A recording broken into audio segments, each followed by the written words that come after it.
रंग और गुलाल लगने पर किसी मुसलमान का रोजा नहीं खत्म होता है। इस देश में क्रिश्चियन लोगों का त्योहार क्रिसमस जिस तरह धूमधाम से मनाया जा रहा है उस तरह से ईद भी मनाया जा सकता है, पर दिक्कत यह है कि हिंदू मुसलमान अगर एक साथ ईद और होली मनाने लगे तो सियासतदानों का क्या होगा। होली जुम्मे की नमाज पर क्यों मचा है घमासान, अनुज चौधरी का इसमें कितना है योगदान। नमस्कार, आप देख रहे हैं 7 टीवी भारत। मैं हूं आपके साथ सुशील गिरीश। देश दुनिया की हर छोटी बड़ी खबर सीधे आपके स्क्रीन पर। बात समझनी है तो पूरी सुननी पड़ेगी। करीब 64 सालों के बाद देश में होली और रमजान के जुम्मे की नमाज एक साथ पढ़ रही है। अगर सियासत नहीं होती तो यह कितने सौभाग्य की बात होती। देश के करोड़ों हिंदू और मुसलमान भाई एक साथ अपने त्योहार मनाते, मगर देश के लिए यह सौभाग्य कहीं दुर्भाग्य बनकर सैकड़ों लोगों की आहुति न ले ले। इसके लिए देश को सोचना पड़ रहा है। पिछले दिनों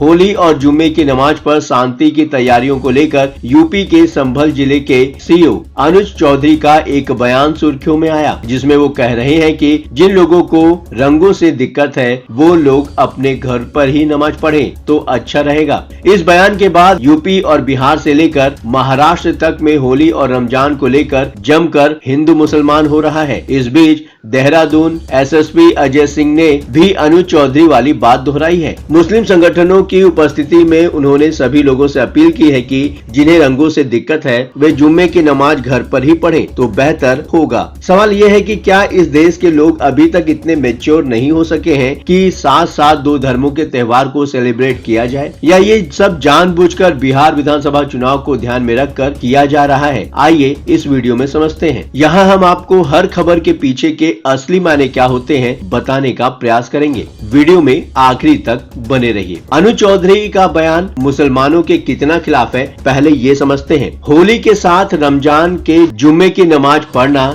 सियासतदानों के लिए एक ऐसा मौका है जो कभी कभी ही आता है। जितना भी इस मौके को वो भुना सके वो भुनाएंगे। इस पिच पर खेलने वालों में केवल हिंदूवादी राजनीतिक पार्टियां ही नहीं है, बल्कि खुद को धर्मनिरपेक्ष कहने वाले भी इस पिच पर चौका छक्का पीटना चाहते हैं। हिंदू और मुसलमानों की शांति समिति की बैठक में संभल पुलिस के सर्किल ऑफिसर अनुज चौधरी ने केवल यही कहा था कि जुम्मे की नमाज साल में 52 बार पढ़ी जाती है और होली का त्योहार साल में एक बार मनाया जाता है। इसलिए जिन मुसलमानों को होली के रंगों से दिक्कत है वो अपने घरों से उस दिन बाहर ना निकलें और अपने घरों पर रहकर ही जुम्मे की नमाज करें। कितनी सीधी सी बात है। इस बात को तिल का ताड़ बना दिया गया। सीधी सी बात थी कि होली हर महीने और हर हफ्ते नहीं आती है। ऐसे मौके पर मुस्लिम समुदाय को खुद आगे आकर ये पहल करनी चाहिए थी। तमाम मुस्लिम धार्मिक नेताओं ने इस संबंध में सौहार्द बढ़ाने वाला बयान दिया भी। कई क्लैरिक्स ने तो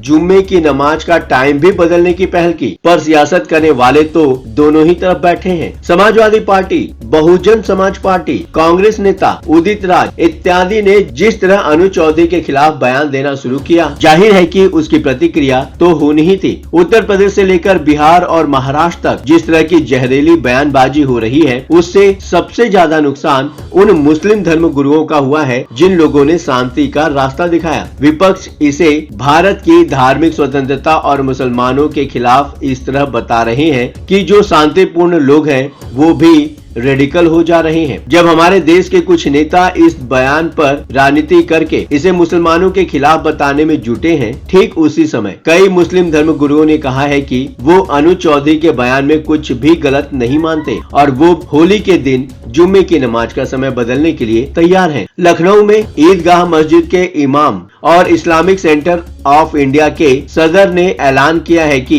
14 मार्च को जुम्मे की नमाज दोपहर 12:45 पर नहीं बल्कि 2 बजे पढ़ी जाएगी। इसी संस्था ने देश के दूसरी मस्जिदों से भी ये अपील की है कि वो हिंदुओं के साथ अपने भाईचारे को कायम रखते हुए जुम्मे की नमाज के समय को आगे बढ़ा सकते हैं और ऐसा करने से नमाज का महत्व कम नहीं होगा। ऑल इंडिया इमाम एसोसिएशन के अध्यक्ष मौलाना साजिद रशीदी ने भी देश के सभी इमामों से जुम्मे की नमाज को देर से पढ़ाने की अपील की है और मुसलमानों से ये भी कहा गया है कि वो होली के दिन दूर की मस्जिदों में नमाज पढ़ने के लिए न जाएं और स्थानीय मस्जिदों में ही जुम्मे की नमाज को अता करें और इसे ही असली धर्मनिरपेक्षता और भाईचारा कहते हैं। क्या बिहार चुनाव निशाने पर है? संभल के सीओ अनुज कुमार के बयान को उत्तर प्रदेश के चीफ मिनिस्टर योगी आदित्यनाथ के एंडोर्समेंट के बाद होली और रमजान को लेकर जबरदस्त बयानबाजी शुरू हुई है। यूपी के एक विधायक ने यहाँ तक कह दिया कि होली के रंग से अगर दिक्कत है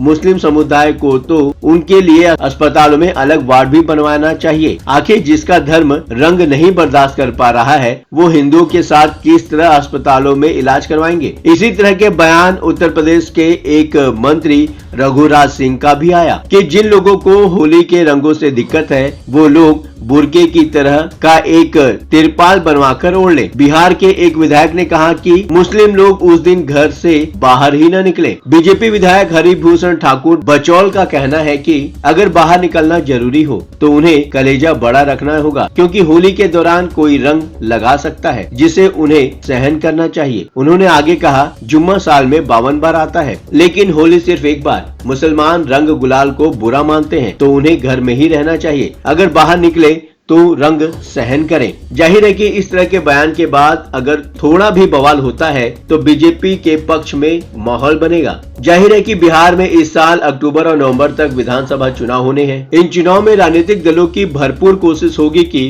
वो अपने कोर वोटर्स को इस तरह एकजुट करें ताकि एक भी वोट इधर उधर न हो जाए। जाहिर है कि बीजेपी हो या आरजेडी दोनों ही अपने अपने कोर वोटर्स के लिए कुछ भी करने को तैयार हैं, चाहे इसके लिए सामाजिक सौहार्द ही क्यों न खराब हो जाए। होली रंग और गुलाल का त्योहार है, भाईचारे का त्योहार है, एक दूसरे से गले मिलकर गिले शिकवे दूर करने का त्योहार है। ठीक इसी तरह रमजान भी भाईचारे का त्योहार है, पर दिक्कत यह है कि हम भाईचारा चाहते ही नहीं है। अगर ऐसा नहीं होता तो रंग और गुलाल लगने पर किसी मुसलमान का रोजा नहीं खराब होता। इस देश में क्रिश्चियन लोगों का त्योहार क्रिसमस जिस तरह धूमधाम से मनाया जा रहा है उस तरह से ईद भी मनाया जा सकता है, पर हिंदू मुसलमान अगर एक साथ ईद और होली मनाने लगे तो सियासतदानों का क्या होगा। दूसरे इस्लाम की कट्टर परंपराएं भी कुछ ऐसी हैं कि दूसरे धर्म के साथ घुलना मिलना उन्हें मंजूर नहीं है। इस्लाम में गैर इस्लामिक धार्मिक परंपराओं में भाग लेने को लेकर विद्वानों के अलग अलग मत हैं, लेकिन आमतौर पर हिंदू